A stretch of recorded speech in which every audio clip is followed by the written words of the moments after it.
and the CENTCOM commander, a row subsequently fueled by Franks' decision to halt some of his divisions that night. In the interest of not allowing one division to get too far ahead to expose its flanks, Franks has got to stop some of his formations to let others catch up.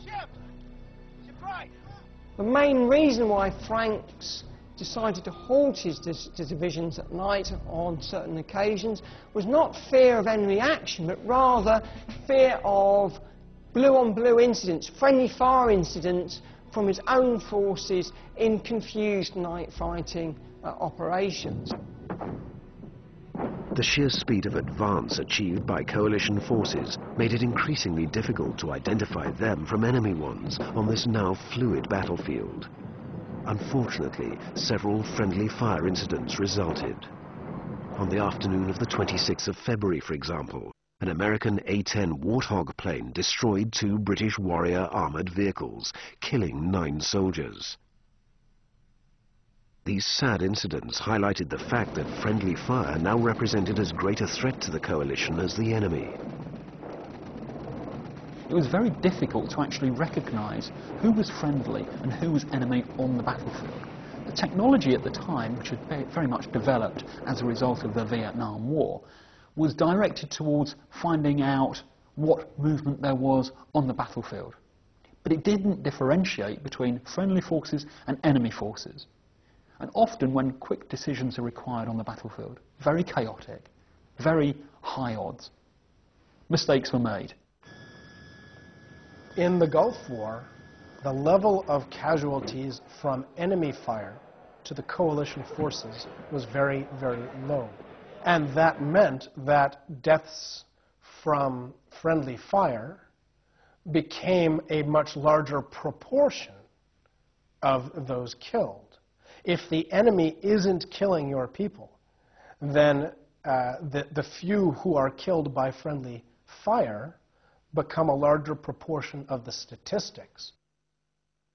During the 27th of February, the 7th and 18th US Corps thrust into western Kuwait to converge on the coalition forces then advancing north beyond Kuwait City along the eastern seaboard. Late that day, however, shocking images began to flood the world's media, depicting the carnage that coalition air power had inflicted on the Iraqi forces who had attempted to escape from Kuwait north along the Basra Road.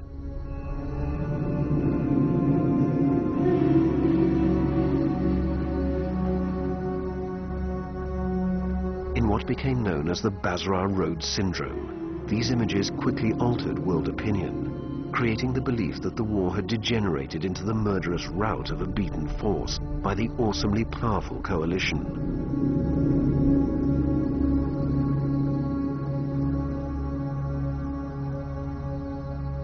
Fearing a powerful political backlash, consequently the coalition announced a ceasefire at 8 a.m. on the 28th of February, exactly 100 hours after the ground campaign had begun.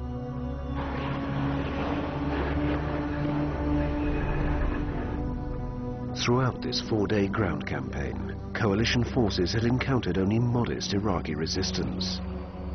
This fact goes a long way to explaining the unbelievably low casualty rate that the coalition suffered in the conflict, with a total of just 170 battle casualties. In fact, the Iraqis, despite their significant forces and modern equipment, performed unimpressively during the conflict, as evidenced by the capture of 48,000 Iraqi soldiers in just 100 hours of battle.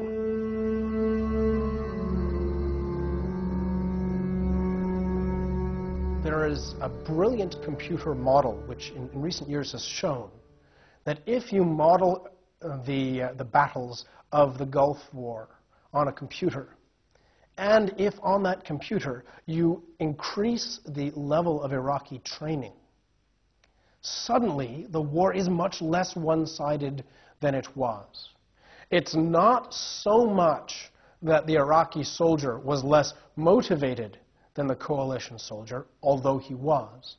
The real difference in the Gulf War comes from the fact that the coalition soldiers were very much better trained than the Iraqi soldiers. On the day following the ceasefire, Iraq announced its compliance with all the UN resolutions concerning the invasion of Kuwait.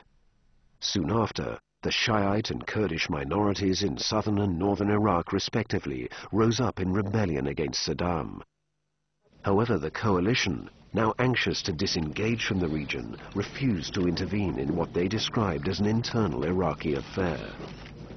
This disinterest encouraged Saddam, who dispatched his surviving Republican guards to suppress these rebellions. Then, in the following months, UN weapons inspectors began the difficult job of locating and dismantling Saddam's facility for making nuclear, biological and chemical weapons. The defeat doesn't necessarily erode Saddam's control over Iraq. In many ways, it reinforces it.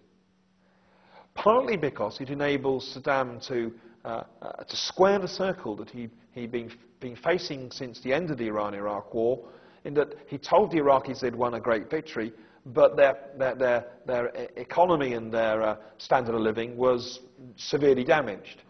Now he has a wonderful excuse for Iraq's problems in the form of the coalition and what it's done. Saddam remained in power. The subsequent attempts to dismantle his weapons of mass destruction, his chemical, biological and possibly nuclear capabilities, met with some success, but faced constant bureaucratic obstruction and prevarication from within Iraq. At the strategic level, the Gulf War was an unqualified success. Saddam Hussein could not control the price of oil in the world. At an operational level, it did not achieve all of its aims, but it doesn't matter. As long as you achieve your strategic aims, then you can walk away and say that that was a victory. Today, Saddam Hussein still controls Iraq and still seems to pose a threat to the region. Through dogged obstructionism, Saddam eventually even managed to rid himself of the UN weapons inspectors. In their absence, Iraq has reportedly begun to rebuild its weapons of mass destruction.